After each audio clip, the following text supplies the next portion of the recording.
She was a princess, beloved and protected. But in a moment of deception, her world collapsed. Her own brother had betrayed her. Her father, the mighty King David, had refused to act. And so, Tamar faded into the shadows. But was she truly lost? Welcome to Mindful Musing, a journey with God, where faith comes alive, and every story reminds us that the God of yesterday is still the God of today. Here, we dive deep into the untold wonders of Scripture, immersive, emotional, powerful. Stories that stir your spirit, ignite your faith, and draw you closer to the heart of God. Subscribe now and join the journey, as we step into one of the most astonishing moments in all of biblical history. The palace of King David was alive with music and murmured conversations, a place where power whispered through corridors draped in rich tapestries, and the scent of myrrh and incense lingered in the air. Tamar moved gracefully through the halls, her embroidered robes flowing around her like rippling water. She had always been told she was beautiful, one of the fairest daughters of the king, blessed with a presence that turned heads, a softness that inspired awe. Her beauty was not just seen, it was known. She was more than a daughter, she was a symbol. Royal blood coursed through her veins, marking her as a princess of Israel, a vessel of legacy and expectation. She had been raised with dignity, trained in the art of hospitality, and groomed for the day she would be given in marriage, not for love, but for alliance. Tamar understood the weight of such a role. She was not meant for ordinary things. Her future was grand, predetermined by the whispers of the court and the careful calculations of her father's advisors. One day, she would be wed to strengthen a bond between nations, to secure peace, to expand David's influence. She had accepted this fate without resistance. She had never known fear within the palace walls. Until the shadows lurking behind them began to stir. The growing tension. Tamar did not notice it at first. Amnon had always been her brother, a presence she did not question, a son of David, like so many others who walked the halls. She had no reason to fear him, no reason to doubt the safety of their familial bond. But Amnon noticed her. He had watched her too closely, lingered too long when she entered the room. His words were careful, his gaze sharp, filled with something unspoken. A hunger. A longing. Something dangerous. Tamar was oblivious, caught in the rhythms of palace life, unaware that she was no longer just his sister in his eyes. Unaware that her place in David's kingdom had become the center of Amnon's desires.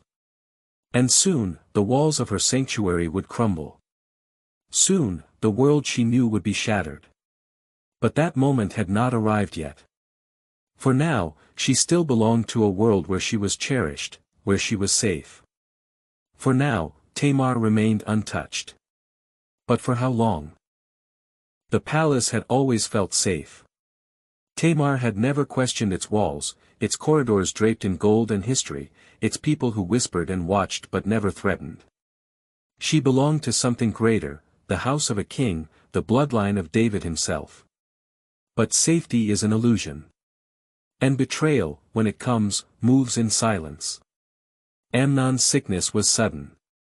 His voice trembled when he spoke of it, his face pale, his hands shaking as he lay upon his bed in isolation. "I am unwell," he murmured to those who visited. Weak. Fading. The news spread quickly through the palace. A prince was ill. A son of David lay in suffering. But when the king himself came to see him, Amnon did not ask for healers. He did not ask for remedies or prayers. Instead, he made a single request. "Send Tamar to me," he said. "Let her prepare food for me with her own hands, so that I might regain my strength." There was no reason to deny him. Tamar was his sister. A daughter of the same royal house, raised in the same halls, a presence of warmth and kindness. She had always cared for others, had always been taught to serve those in need. And so, David sent her. The order was innocent. The danger remained unseen. Tamar's innocence. Tamar arrived without hesitation. She carried trays of flour and oil, the ingredients needed to bake bread, and the gentle smile of a sister devoted to her family's well-being. She stepped into Amnon's chambers without fear, her sandals barely making a sound against the stone floor. He lay upon the bed, his breath shallow, his limbs unmoving. She did not question his weakness, did not notice the glint of something unreadable in his eyes. She simply served. Her hands moved with practiced care, kneading the dough, pressing it into form, placing it upon the fire. The scent of warm bread filled the chamber, curling through the air like a promise of healing, of renewal. When it was ready, she approached him. "Eat, my brother," she said, her voice soft with kindness. But Amnon did not reach for the food. He reached for her. Before she could move, before she could react, Amnon's grip tightened around her wrist. "Tamar," he whispered. "Stay with me." She frowned, confusion flickering across her face. "I will serve you, my brother," she said gently. "But let me go." But he did not let go. His hands, once trembling with false weakness, were now steady, firm, unyielding. Something was wrong. Tamar knew it now. She felt it in the way the walls seemed to close in the way his breath came faster, in the way his body shifted beneath the sheets as he pulled her closer. "Come and lie with me," he said. Her world shattered. "No, my brother," she pleaded, panic rising in her chest. "Do not do this. Such a thing should never be done in Israel, do not bring this disgrace upon me." She fought. She resisted.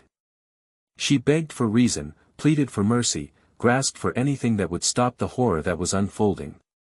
But Amnon did not listen. He did not care. And Tamar, the cherished daughter, the princess of David's house, lost everything behind closed doors. Tamar did not run. She stumbled, her hands trembling, her breath uneven, but she did not flee the way one might expect, did not scream through the halls, did not claw at the walls in desperation. Instead, she collapsed. Her voice, once soft with kindness, was broken with anguish. Her trembling fingers reached for the rich embroidery of her robe, the symbol of her royal lineage, her purity, her honor, and with a sharp, choked cry, she tore it apart. Rags now hung from her body, the bright colors of royalty reduced to ruin. Ashes filled her hands, and she pressed them to her head, her face, her skin that had once been untouched. She had lost everything. Tamar did not suffer in silence. She did not bow her head and accept her fate as though it had been inevitable. She cried out. She pleaded for justice, for someone to acknowledge the horror that had taken place behind closed doors. She called upon the laws of Israel, the sacred commands that forbade such wickedness. But the palace walls did not answer. Her tears fell upon stone floors, heard only by the servants who had watched in helpless horror, seen only by the empty corridors that swallowed her grief whole. No one came to help her. Not even her father. When the news reached David, he was furious. His daughter had been violated. His son had committed a crime so vile that it should have demanded punishment, demanded swift action, demanded the weight of justice upon the guilty. But David did nothing. He raged, his hands clenched into fists, his voice sharp with fury, but he did not act. He did not send Amnon away. He did not demand restitution for Tamar. The great warrior, the righteous king, the man who had faced giants and conquered nations, stood silent in the face of his daughter's suffering. And Tamar was left abandoned. Amnon had taken what he wanted. And now he wanted nothing from Tamar. His lust had turned to disgust, his obsession now warped into hatred. "Get up," he snapped. "Go away." Tamar stared at him, her breath catching in her throat. "This evil is worse than what you have already done," she whispered. "Do not send me away." But he did not listen. He had destroyed her dignity. And now he discarded her as though she had never mattered. The door to his chamber swung open, and the guards dragged her out. The palace had swallowed her whole. And silence reigned where justice should have stood. The door slammed behind her. Tamar stood still for a moment, her breath shallow, her hands clutching the ruined fabric of her torn robe. She had always believed the palace was a place of safety, a sanctuary for the daughters of the king. But now, the halls whispered of shame, the marble floors echoed her disgrace. She was no longer Tamar, the cherished princess of Israel. She was Tamar, the abandoned daughter. The world around her had not changed, gold still lined the corridors, servants still bustled from room to room, voices still hummed through the palace walls. But everything had changed for her. She was invisible now. Forgotten. Unspoken. No one rushed to her aid. No one called for justice. And so, she walked. Her feet carried her through the winding paths beyond the palace gates, past the watchful guards who did not stop her, past the marketplace where voices rose in barter and laughter, past the streets where no one looked at her long enough to truly see. She walked until the grand walls of the city faded behind her. Until only one house remained before her, her brother Absalom's house. Tamar barely noticed when her brother stepped forward to greet her. His face was unreadable, his voice low as he looked upon her ruined garments, the ashes staining her skin, the grief carved into the lines of her face. "Did Amnon harm you?" he asked. The words felt hollow, like something spoken for confirmation, not for comfort. Tamar did not answer. She did not need to. The truth was written all over her. Absalom sighed, his expression tightening, his jaw clenched. There was a storm beneath his skin, something quiet but dangerous, something that burned with more intensity than his words would allow. But he did not rage. He did not demand justice. Instead, his voice was calm when he spoke again. "Be silent, my sister," he said. "He is your brother. Do not take this to heart." Tamar did not flinch at his words. She simply lowered her gaze. No protest. No argument. She had no strength left to fight. And so, she entered his house, letting the silence swallow her whole. Days turned into weeks.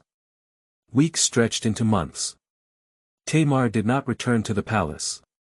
She remained under Absalom's roof, living not as the daughter of a king but as a woman cast aside, forgotten and forsaken. No messenger arrived with news that justice had been served. No decree was sent condemning Amnon. Her father remained silent. David, the mighty king, the man after God's own heart, the man who had written songs of righteousness, had danced before the Lord in joy, had ruled with wisdom, did nothing. And the silence roared louder than the injustice itself. The laws of Israel should have demanded action. Her father's fury should have been enough to bring consequences. But no one spoke of Tamar now. She was a shadow lingering in the house of her brother, her sorrow untold, her suffering unseen. Justice had been swallowed whole. And Tamar had been left behind. Where is God in suffering? She used to pray. She used to believe that God saw all things, that he heard the cries of his people, that he did not turn away from those who were broken.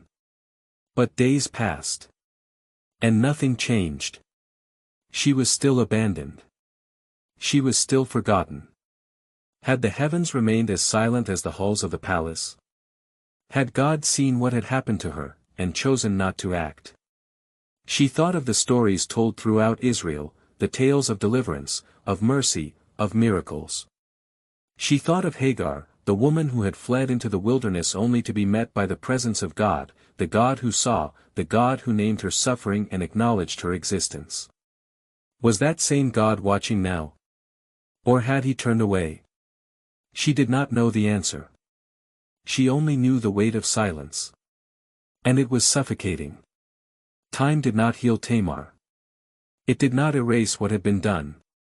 Her name remained in the pages of Scripture, recorded as the daughter of David, as the woman Amnon had violated, as the sister Absalom sheltered. But after this moment, Tamar never spoke again. She was never mentioned beyond this tragedy. No restoration. No redemption. Only exile. Only silence. The forgotten daughter. But some stories demand remembrance. Some voices, even when silenced, still shape history. And Tamar's story, though cut short, would not be erased. The silence did not last forever. For years, Tamar's suffering had been swallowed whole, buried beneath the weight of royal indifference. The palace had moved on. David had ruled. The affairs of the kingdom had unfolded without pause. But Absalom had never forgotten. And he had never forgiven.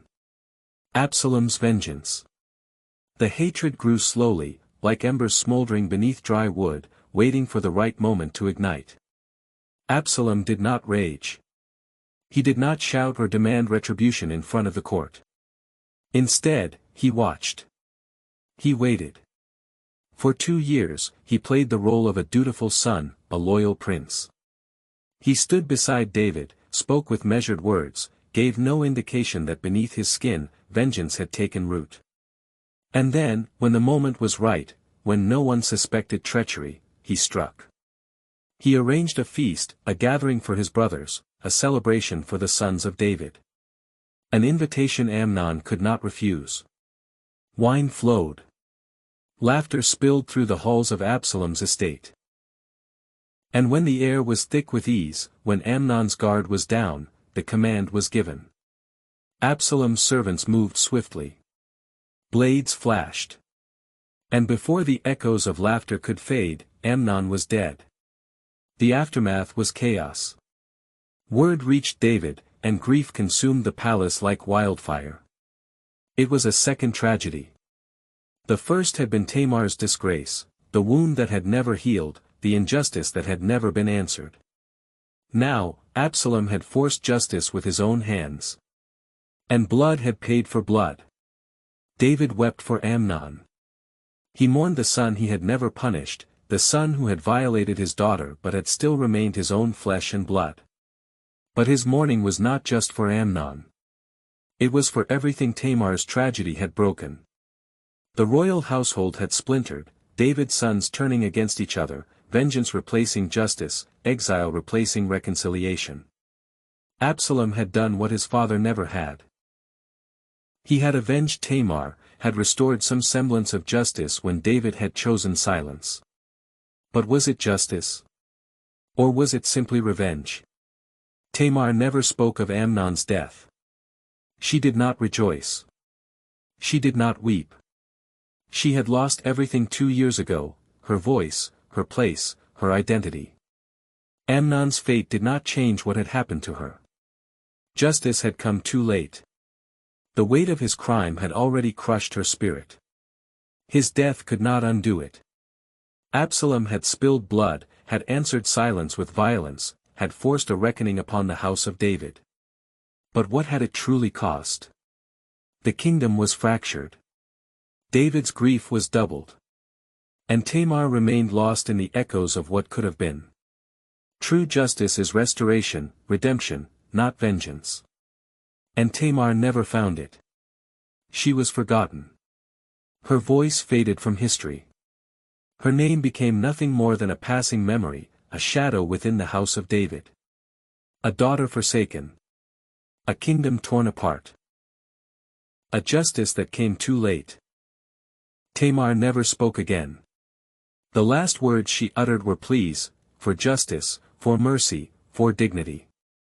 But after that final rejection, after silence swallowed her whole, Scripture never recorded her voice again. And yet, her story remained. Her name was not erased from the pages of history. She was not lost in time or forgotten among kings and warriors.